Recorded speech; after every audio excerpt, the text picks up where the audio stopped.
L'Ulumineuse, le codex des principes éternels. Le libre arbitre. L'ombre de la lumière du causal.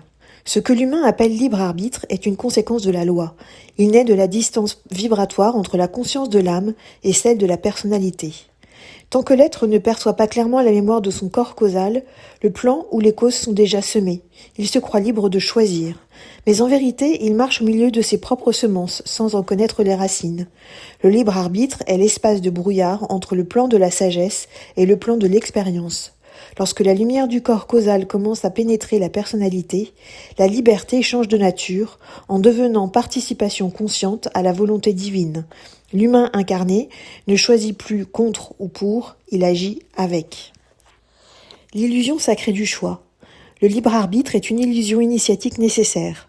Sans cette illusion, l'humain ne pourrait apprendre la responsabilité de penser. C'est parce qu'il croit être séparé qu'il cherche à comprendre, à discerner, à choisir.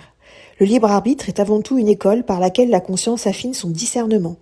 À l'avenir, l'humain découvrira que la liberté véritable n'est pas de choisir entre deux voies, mais d'intégrer la loi qui les unit, l'unité.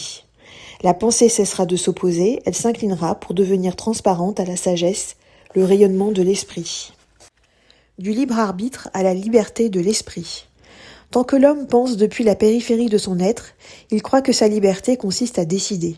Mais le disciple découvrira que toute décision née du mental inférieur est limitée par l'ignorance des plans supérieurs. Le libre arbitre réside avant tout dans la liberté de se tromper.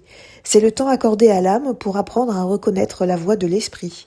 À mesure qu'il gravit les degrés de sa conscience, l'humain se souvient. Il voit que tout est déjà inscrit dans la trame du plan causal et que la liberté véritable est celle d'aimer. Il découvre alors l'amour transcendant. Lorsqu'il atteint cette transparence, la volonté personnelle s'efface devant la volonté de l'un. Ce n'est plus l'humain qui choisit Dieu, c'est Dieu qui agit à travers l'humain.